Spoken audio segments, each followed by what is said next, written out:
al año litúrgico de don Próspero Gueranger, jueves de Pascua.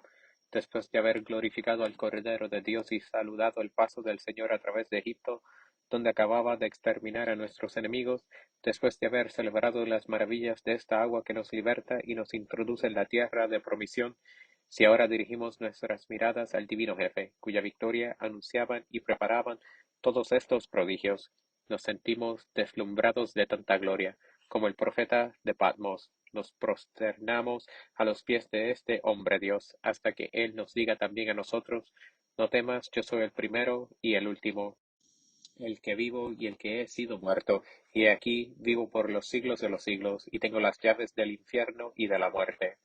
El vencedor de la muerte.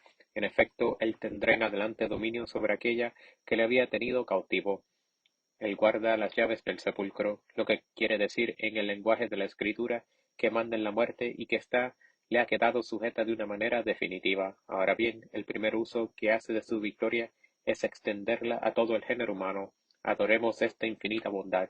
Fieles al deseo de la Santa Iglesia, meditemos hoy la Pascua en sus relaciones con cada uno de nosotros. El Hijo de Dios dijo al discípulo amado: estoy vivo y fui muerto.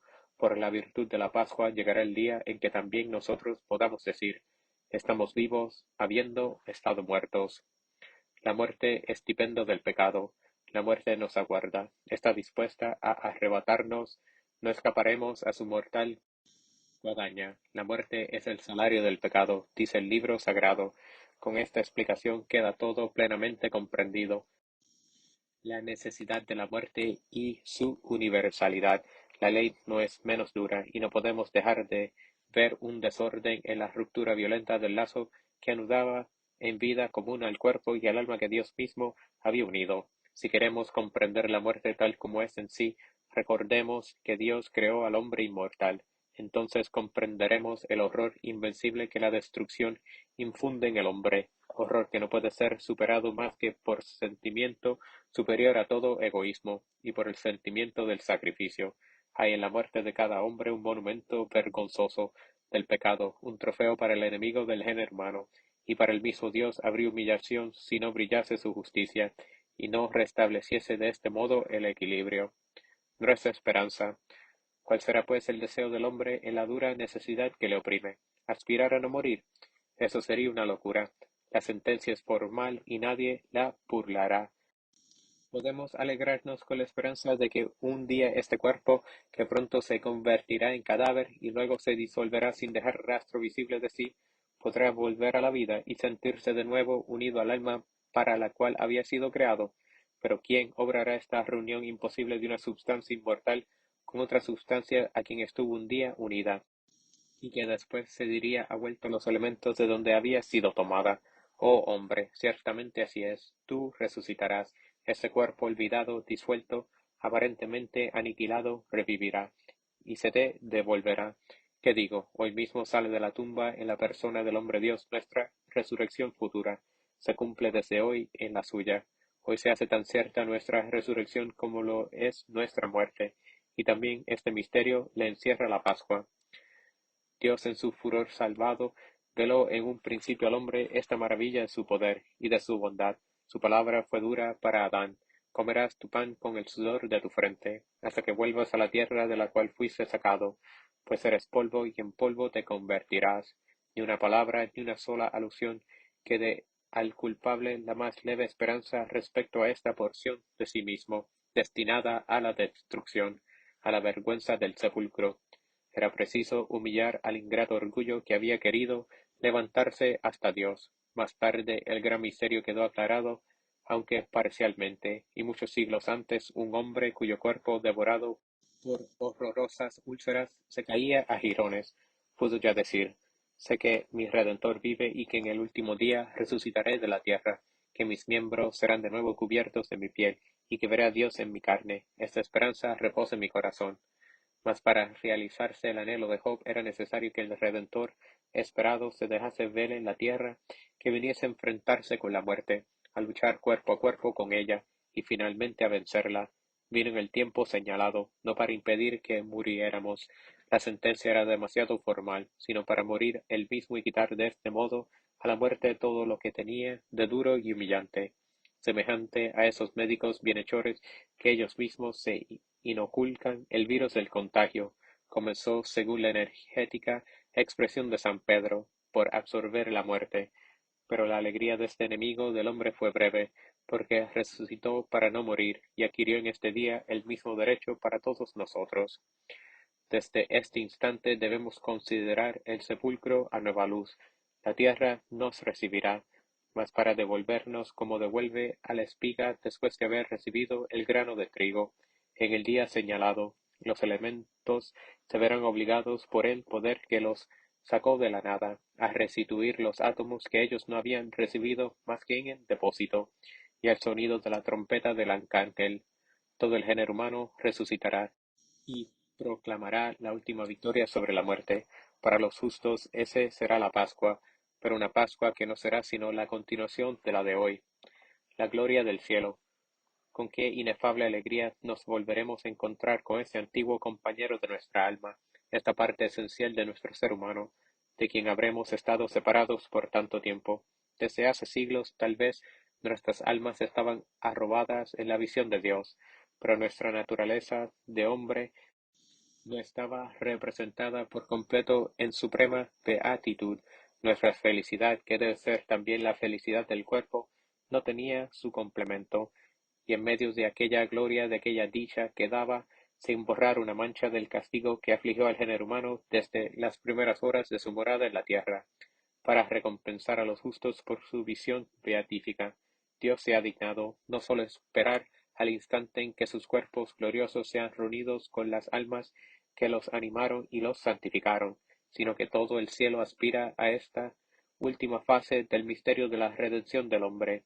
Nuestro Rey, nuestro Jefe divino, que desde lo alto de su trono pronuncia con majestad estas palabras: Estoy vivo y estuve muerto, quiere que las repitamos nosotros en la eternidad. María, que 3 días después de su muerte volvió a tomar su carne inmaculada, deseaba ver a su alrededor, en su carne purificada por la prueba del sepulcro, a los innumerables hijos que la llaman Madre. La alegría de los ángeles. Los santos ángeles, cuyas filas deben reforzarse con los elegidos de la tierra, se alegran con la esperanza del magnífico espectáculo que ofrecerá la corte celestial cuando los cuerpos de los hombres glorificados esmalten con su brillo, como las flores del mundo natural, la región de los espíritus. Una de sus glorias es la de contemplar por adelantado el cuerpo resplandeciente del divino mediador, que en su humanidad es tanto jefe suyo como nuestro, la de centrar sus miradas centelleantes sobre la incomparable belleza que irradian las facciones de María, que también es su reina. Qué festividad tan plena será para ellos el instante en que sus hermanos de la tierra, cuyas almas bienaventuradas gozan ya con ellos de la felicidad, se revistan con el manto de esta carne santificada que no impedirá las irradiaciones del Espíritu, y pondrá a los habitantes del cielo en posesión de todas las grandezas y de todas las bellezas de la creación, en el momento en que Jesucristo en el sepulcro, desatando todas las ligaduras que le retenían, se levantó resucitado con toda su fuerza y su esplendor. Los ángeles que le asistían fueron presa de una muda admiración a la vista de aquel cuerpo que les era inferior por naturaleza, pero que, con los esplendores de la gloria, resplandecía más que los más radiantes espíritus celestes. Con qué aclamaciones fraternales acogerán a los miembros de este jefe victorioso, cuando se revistan de nuevo de una librea para siempre gloriosa, ya que es la de un Dios. Respeto al cuerpo. El hombre sensual se siente indiferente a la gloria y a la felicidad del cuerpo en la eternidad. El dogma de la resurrección de la carne no le conmueve, se obstina en no ver más que lo presente, y en esta preocupación grosera su cuerpo no es para él más que un juguete del que debe aprovecharse lo más posible, porque dura poco. El amor hacia esta pobre carne es irrespetuoso. He aquí porque no teme enlodarla, esperando que llegue a su consumación sin haber recibido otro homenaje que una predilección egoísta e innoble. Los honores que la Iglesia tributa a nuestro cuerpo. Por esto el hombre sensual reprocha a la Iglesia ser enemiga del cuerpo, a pesar de que ésta no cesa de proclamar su dignidad y sus altos destinos. Es una insolente audacia e injuria. El cristianismo nos precave de los peligros que acechan al alma por parte del cuerpo. nos revela la peligrosa enfermedad que la carne contrajo con la mancha original, los medios que debemos emplear para hacer servir a la justicia nuestros miembros que podían entregarse a la iniquidad, pero lejos de hacer que nos desprendemos del amor a nuestro cuerpo, nos le presenta como destinado a una gloria y una felicidad eterna. Sobre nuestro lecho fúnebre la Iglesia le honra con el sacramento de la Santa Unción, con el cual sella todos sus sentidos para la inmortalidad. Preside la despedida que el alma dirige a este compañero de sus combates, hasta la futura y eterna reunión. Quema respetuosamente el incienso junto a este despojo mortal, consagrado el día en que el agua del bautismo fue derramada sobre él, y a los que sobreviven, les dirige con dulce autoridad estas palabras: No estéis tristes, como los que no tienen esperanza. Así pues, nuestra esperanza no debe ser otra que aquella que consolaba a Job: veré a Dios en mi propia carne. Fe en la resurrección de la carne.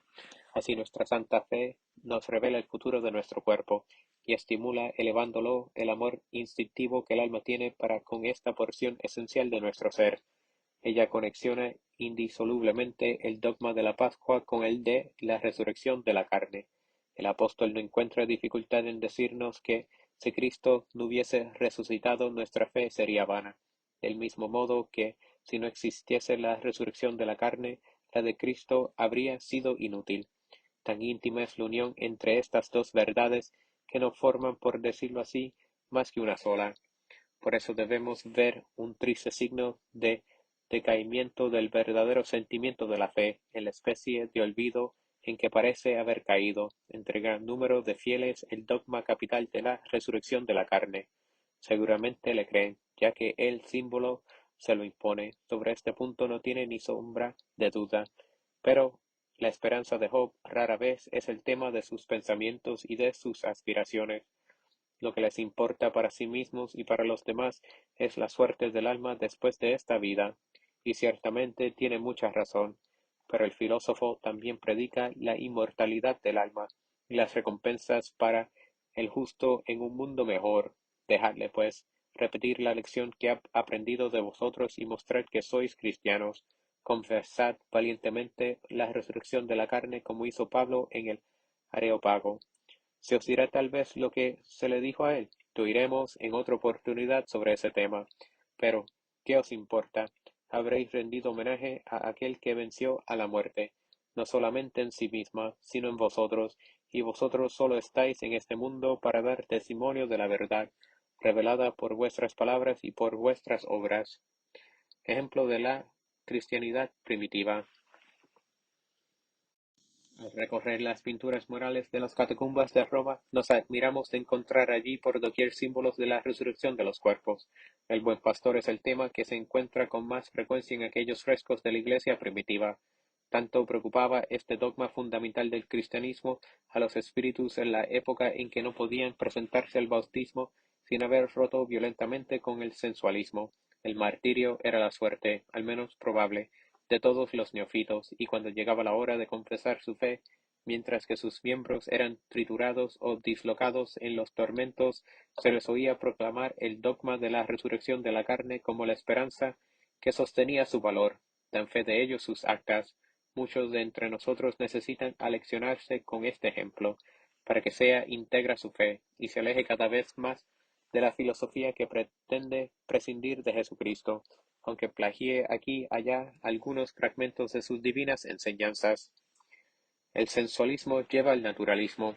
El alma vale más que el cuerpo, pero en el hombre el cuerpo no es ni extraño ni una cosa redundante o superflua. Por los altos destinos que tiene, hemos de tratarle y cuidarle con sumo respeto, y si en el estado presente nos vemos precisados a castigarle para que no se pierda ni el alma con él, no será por desprecio, sino por amor. Los mártires y los santos penitentes amaron su cuerpo más que le aman quienes se entregan a los placeres, mortificándole para preservarle del mal. Le salvaron; los otros, halagándole, le expusieron a los más triste suerte. Fijemos bien, la trabazón del sensualismo con el naturalismo es manifiesta. El sensualismo falsea el fin del hombre para mejor pervertirle sin que sienta remordimiento. El naturalismo teme las luces de la fe y precisamente sólo la fe es lo que hace al hombre comprender su destino y su fin. Alerta el cristiano. Y si en estos días no late su corazón de amor y esperanza con el pensamiento de lo que el Hijo de Dios ha hecho por nosotros, cuerpos resucitando gloriosamente, persuádase de que es muy débil su fe. Si no quiere perderse, crea dócilmente en la palabra de Dios, pues solamente ella le hará conocer lo que es ahora y lo que está destinado a ser más tarde. En Roma la estación es en la Basílica de los 12 Apóstoles. Se convoca a los neofitos el día de hoy en este santuario dedicado a los testigos de la resurrección, y donde descansan dos de entre ellos, San Felipe y Santiago.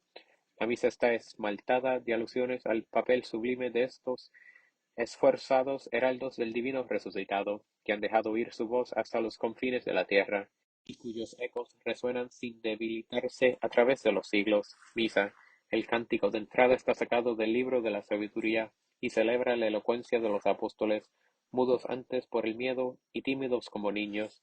La sabiduría eterna los ha transformado en hombres nuevos y toda la tierra ha conocido por ellos la victoria del hombre Dios.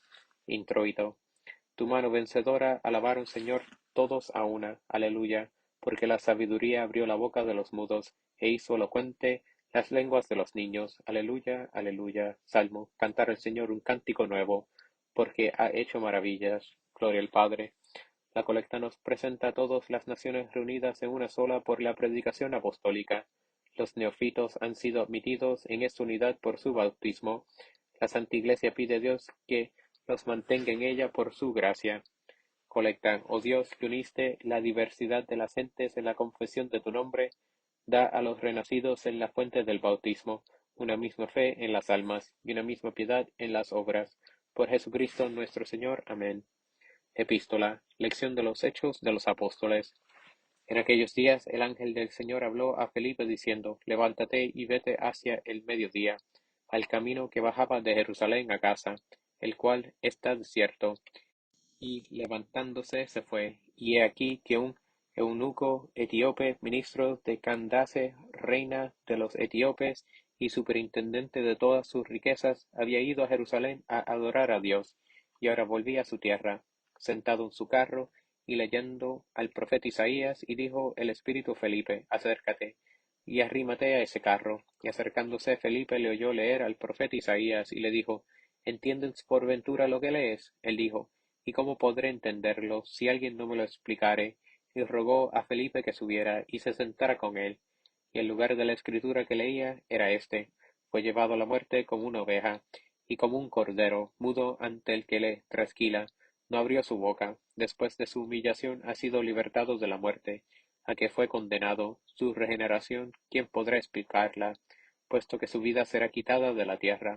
Y preguntando el eunuco a Felipe, dijo, Ruégote, ¿de quién dice esto el profeta? ¿De sí o de algún otro? Entonces Felipe, abriendo su boca y comenzando desde esta escritura, le evangelizó a Jesús, y yendo por el camino llegaron a donde había agua, y dijo el eunuco, Aquí hay agua, ¿qué impide que yo sea bautizado? Y dijo Felipe, Si crees de todo corazón se puede. Y respondiendo él dijo, Creo que Jesucristo es el Hijo de Dios, y mandó parar el carro, y bajaron los dos, Felipe y el eunuco, al agua, y le bautizó. Y habiendo subido del agua el Espíritu arrebatado a Felipe, y no le vio más el eunuco, y siguió su camino gozoso. Felipe, en cambio, se encontró en Azoto, y al pasar anunció el nombre del Señor Jesucristo en todas las ciudades, hasta que llegó a Cesarea. Docilidad del alma a la gracia. Ese pasaje de los Actos de los Apóstoles estaba destinado a recordar a los neófitos la sublimidad de la gracia que habían recibido en el bautismo y en el estado en que habían sido regenerados. Dios les puso en el camino de la salvación, así como envió a Felipe al camino por donde el eunuco había de pasar. Les dio deseo de conocer la verdad, como había puesto en el corazón del oficial de la reina de Etiopía, la feliz curiosidad que le condujo a oír hablar de Jesucristo. Pero todavía no se había realizado todo. Este pagano habría podido escuchar con desconfianza y sequedad de alma las explicaciones del enviado de Dios, y cerrar la puerta a la gracia que salía a su encuentro.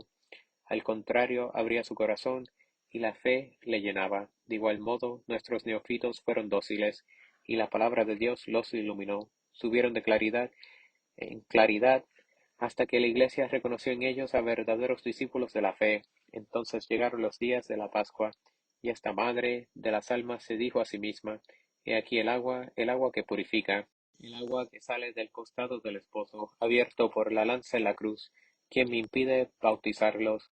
Y cuando ellos confesaron que Jesucristo es el Hijo de Dios, fueron sumergidos, como el etíope, en las fuentes de la salvación. Ahora, ejemplo suyo, van a continuar caminando llenos de gozo por el camino de la vida, porque han resucitado con Cristo, que se dignó asociar a las alegrías de su propio triunfo las del nuevo nacimiento de ellos, gradual. Este es el día que hizo el Señor, gocemos y alegrémonos en él. La piedra que reprobaron los constructores se convirtió en cabeza angular. Esto fue hecho por el Señor, y es maravilloso a nuestros ojos. Aleluya, aleluya, resucitó Cristo, que creó todas las cosas y se compadeció del género humano. Evangelio, continuación del Santo Evangelio según San Lucas. En aquel tiempo María estaba fuera, junto al sepulcro, llorando, y mientras lloraba se inclinó y miró al sepulcro, y vio dos ángeles, vestidos de blanco, sentados uno a la derecha y otro a los pies del lugar donde había sido puesto el cuerpo de Jesús. Y dijeronla: Mujer, ¿por qué lloras? Díjoles: Porque han llevado a mi Señor, y no sé dónde le han puesto. Y después de decir esto, se volvió hacia atrás, y vio a Jesús, que estaba allí, y no sabía que era Jesús. Y díjole Jesús: Mujer, ¿por qué lloras? ¿A quién buscas? Ella, creyendo que era el hortelano, díjole: Señor, si tú le has quitado, tú dime dónde le has puesto, y yo le llevaré. Díjole Jesús: María. Vuelta ella díjole: Raboni, que significa maestro. Díjola Jesús: No me toques, porque aún no me he subido a mi Padre, pero vete a mis hermanos, y diles: Subo a mi Padre, y a vuestro Padre, a mi Dios, y a vuestro Dios. Fue María Magdalena, anunciando a los discípulos: He visto al Señor, y me ha dicho esto. El apóstol de los apóstoles. Nos encontramos en la Basílica de los Apóstoles, y la Santa Iglesia, en el lugar de hacernos oír el relato de una de las apariciones del Salvador resucitado a sus apóstoles, nos lee aquel en que se refiere el favor que Jesús hizo a María Magdalena, porque esta aparente omisión del carácter y de la omisión conferida a los embajadores de la nueva ley. La razón es fácil de comprender. Al honrar hoy en este santuario la memoria de aquella que Jesucristo escogió para ser el apóstol de sus apóstoles, la Iglesia acaba de mostrar en toda su verdad las circunstancias del día de la resurrección. Por la Magdalena y sus compañeros comenzó el apostolado del mayor de los misterios del Redentor. Ellas pues tienen un auténtico derecho de ser honradas hoy en esta basílica dedicada a los santos apóstoles. El Señor y las santas mujeres. Dios, por ser omnipotente, se complace en manifestarse en lo más débil, del mismo modo que en su bondad se gloria de reconocer el amor de que es objeto.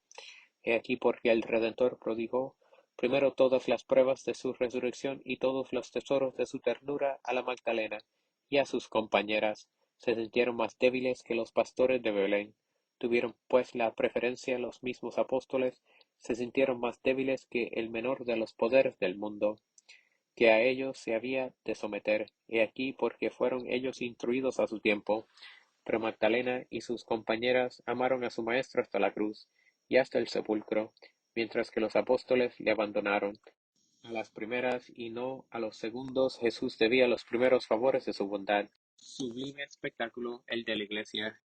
En este instante en que surge sobre la fe de la resurrección, que es su base, después de María, la Madre de Dios, en quien la luz no tuvo nunca parpadeo, y a quien era debido como madre y por ser santísima, la primera manifestación, a quienes vemos iluminadas con la fe por la que vive y alienta la Iglesia, a Magdalena y sus compañeras. Durante muchas horas Jesús se complugó en la contemplación de su obra, tan débil a la consideración humana, pero en realidad tan grande.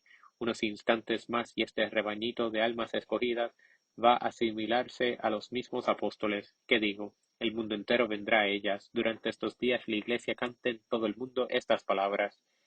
¿Qué has visto en el sepulcro, María? Dísnoslo. Y María Magdalena responde a la Santa Iglesia. Vi la tumba de Cristo, que vivía, vi la gloria de Cristo resucitado.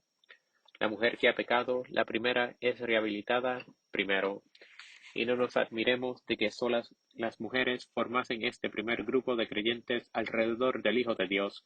verdadera iglesia primitiva que brilla con los primeros destellos de la resurrección, porque aquí tenemos la continuación de la obra divina, según el plan irrevocable cuyo principio ya hemos reconocido. Por la prevaricación de la mujer la obra de Dios se desequilibró en sus comienzos, y en la mujer es donde primero será de nuevo restaurada. El día de la Anunciación nos inclinamos ante la nueva Eva, que reparaba con su obediencia la desobediencia de la primera, mas por temor de que Satanás se equivocase allí y no quisiese ver en María sino la exaltación de la persona, y no la rehabilitación del sexo. Dios quiere hoy los hechos declaren su voluntad suprema. La mujer, nos dice San Ambrosio, había gustado la primera el brebaje de la muerte. Ella será pues la que contemple la primera la resurrección. Al proclamar este misterio, ella reparará su falta, y con razón es enviada para anunciar a los hombres la nueva de salvación, para manifestar la gracia que viene del Señor, aquella que en otro tiempo había anunciado el pecado al hombre. Los demás padres revelan con no menos elocuencia este plan divino que da a la mujer la primacia en la distribución de los dones de la gracia, y en esto nos hacen reconocer no solamente un acto del poder del Supremo Señor, sino también la legítima recompensa al amor que Jesús encontró en el corazón de estas humildes criaturas, y que no había encontrado en el de sus apóstoles, a los que durante 3 años había prodigado los más tiernos cuidados y de los que tenía el derecho a esperar una valentía más varonil. La aparición a la Magdalena. En medio de sus compañeras, la Magdalena se levanta como una reina, cuya corte la forman las demás. Es la preferida de Jesús, aquella que más ama, aquella cuyo corazón fue más quebrantado por la dolorosa pasión, aquella que insiste con más fuerza para recibir y embalsamar con sus lágrimas y sus perfumes el cuerpo de su Maestro. Qué delirio en sus palabras mientras le busca, qué exaltación de ternura cuando le reconoció vivo y siempre amoroso para con ella. Con todo, Jesús se abstiene de manifestar una alegría demasiado terrena. No me toques, la dice, pues no he subido todavía a mi Padre. Jesús no tiene ya las condiciones de la vida mortal. En él la humanidad permanecerá siempre unida a la divinidad, pero su resurrección advierte al alma fiel que las relaciones que tendrá en adelante con él no son ya las mismas. En el primer período se acercaba a él como si se acercase a un hombre. Su divinidad apenas si se traslucía, pero ahora es el Hijo de Dios, cuyo resplandor eterno se percibe, porque irradia aún a través de su humanidad. Es pues el corazón el que debe buscarle, ahora más bien que los ojos, el afecto respetuoso más que la ternura sensible. Se dejó tocar de la Magdalena, cuando ella era débil y él mismo mortal. Es necesario que ahora ella aspire al mayor bien espiritual que es la vida del alma, a Jesús en el seno del Padre. Magdalena en su primer estado hizo lo suficiente para servirle de modelo al alma que comienza a buscar a Jesús, pero quien no ve que su amor necesita transformarse, su ardor la ciega, se obstina en buscar entre los muertos al que está vivo. Ha llegado el momento en que debe elevar a una vida superior y buscar analmente en espíritu aquello que es espíritu. No he subido todavía a mi Padre, dice el Salvador, como si dijese, prívate por el momento de estas muestras de cariño, demasiado sensibles que te atarían a mi humanidad. Déjame antes subir a mi gloria. Un día tú también serás admitida allí cerca de mí. Entonces te será dado prodigarme todas las muertes de tu amor, porque entonces no será ya posible que mi humanidad te robe la vista de mi naturaleza divina. Magdalena comprendió la lección de su maestro, tan amado.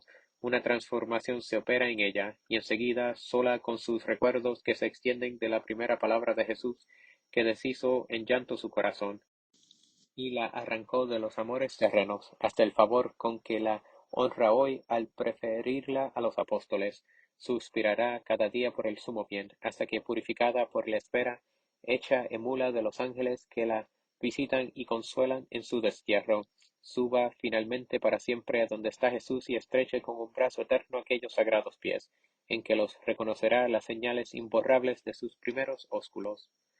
El ofertorio recuerda la leche y la miel de la tierra de provisión, en que la predicación de los apóstoles ha introducido a los neófitos, pero el altar sobre el cual se preparará el festín del Salvador les reserva una comida más dulce. Ofertorio. El día de vuestra solemnidad, dice el Señor, os introduciré en una tierra que emana leche y miel. Aleluya. La Iglesia encomienda a Dios en la secreta la ofrenda de sus nuevos hijos. Este pan transformado por las palabras divinas llegará a ser para ellos el alimento fortificante que conduce el viajero hasta el puerto de la eternidad. Secreta.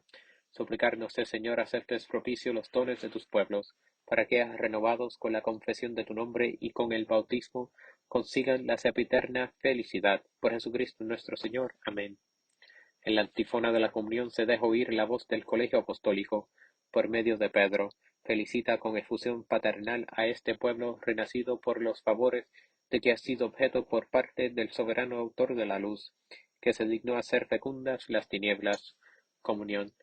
Pueblo de conquista, pregonad las maravillas, aleluya, de aquel que os has llamado de las tinieblas a su admirable luz, aleluya. En la poscomunión se expresan los efectos de la Eucaristía. Este misterio sagrado confiere al hombre docio bien, le sostiene en el viaje de esta vida y le pone ya desde ahora en posesión de su fin eterno. Poscomunión. Escucha, Señor, nuestras preces, para que los sacrosantos misterios de nuestra redención nos presten tu auxilio en la vida presente y nos granjen los gozos sempiternos. Por Jesucristo nuestro Señor. Amén.